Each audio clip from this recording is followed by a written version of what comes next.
Bonjour à tous, ici Monsieur Univers, anciennement Monsieur Strange. J'étais absent pendant un long moment et pour ça je m'en excuse. Comme vous l'avez entendu et l'avez sûrement remarqué, j'ai changé de pseudo, justement car je suis enfin de retour. Et je considère ça comme une renaissance, tel le phénix qui renaît de ses cendres. Alors la question est, à quoi s'attendre de cette renaissance? Il faut s'attendre à des vidéos de meilleure qualité, aussi bien niveau sonore que niveau visuel. Pour ça, j'ai laissé tomber mon micro-cravate et j'ai investi dans un nouveau micro. C'est un micro USB de la marque Tonor à condensateur. Alors, condensateur, c'est le type de micro qui est conseillé pour tout ce qui est podcast et tutoriel. C'est un micro sur trépied avec une mousse de protection ainsi qu'un cache pour protéger du vent. Alors, je l'ai eu en promotion sur Amazon d'une valeur de moins de 20 €. C'est un micro bidirectionnel, c'est-à-dire qu'il est sensible au son provenant de l'avant et de l'arrière de la membrane.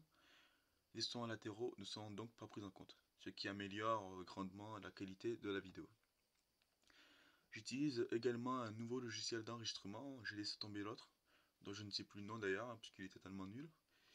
Alors ce logiciel c'est OBS Studio, c'est vraiment un super logiciel, vraiment très paramétrable. Pardon. On peut aussi bien enregistrer que streamer, on va pouvoir paramétrer tout ce qui est audio, vidéo, etc. J'utilise également un autre logiciel qui est Audacity, donc lorsqu'on veut faire seulement de l'audio. Donc c'est un logiciel qui est très connu, vous connaissez sûrement, donc très performant. On va pouvoir rajouter des effets, tels la réduction de bruit. Et pour finir, j'utilise enfin un logiciel de montage. Avant, j'en utilisais pas du tout, et ça se voyait. Donc ce logiciel-là s'appelle Shotcut. Alors, ce qu'il faut savoir, c'est que j'avais essayé d'autres logiciels comme DaVinci Resolve et d'autres logiciels professionnels. Et le problème principal que je rencontrais avec ce type de logiciel-là, c'est que la prise en main était très complexe et assez long.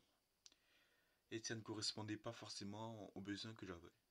Justement, en parlant de ces besoins-là, j'avais besoin de pouvoir rajouter quelques effets, gérer la sortie vidéo, couper, ajouter, coller des morceaux de vidéo, ajouter des images, du texte, ainsi que gérer un petit peu l'audio. Et je trouve ce logiciel vraiment parfait pour l'utilisation que j'en ai. Donc je conseille aux personnes qui veulent faire du montage basique, sans prise de tête, d'utiliser ce logiciel.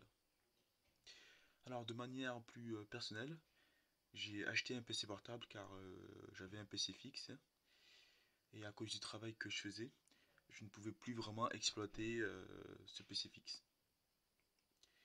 Donc un PC portable m'a paru bien plus intéressant à ce niveau-là. Et si vous voulez, je vous ferai une vidéo sur le PC portable que j'ai acquis, ainsi que le setup de mes rêves. Donc il suffit de me le demander dans la description. Alors revenons un peu sur les prochains tutoriels à venir. Bien entendu, je vais reprendre la suite de la playlist sur la programmation orientée objet en PHP, donc sur la suite du mini réseau social que j'avais un petit peu laissé tomber. Du coup, parallèlement, je reprendrai ce même projet, mais en l'exportant sur Node.js. Donc pour ceux qui ne connaissent pas, Node.js est une plateforme libre et open source qui permet de faire du JavaScript codé serveur et qui est très performant et très utilisé. Nous utiliserons des technologies qui vont nous permettre d'être plus productifs dans la réalisation de nos projets, comme les gestionnaires de tâches Gulp, NPM pour gérer le paquet, Git pour versionner notre projet. On poursuivra également avec un projet sur Docker, avec la création d'un système multisite. Donc le principe serait sera d'héberger plusieurs sites sur un Docker. Et l'objectif sera à partir d'internet, de pouvoir accéder à ces différents sites web. Alors j'aurai un peu plus de temps à vous accorder, donc je pourrai faire beaucoup plus de tutoriels en août car je serai en vacances. Donc ce que j'aimerais bien, c'est que vous me donniez votre avis sur mon introduction, si ce n'est pas trop long, si c'est assez original, ainsi que les différents projets à venir. Et bien entendu, si vous avez d'autres questions. Évidemment, vous retrouverez tous les liens, que ce soit des logiciels que j'utilise ou autres, dans la description de ces vidéos.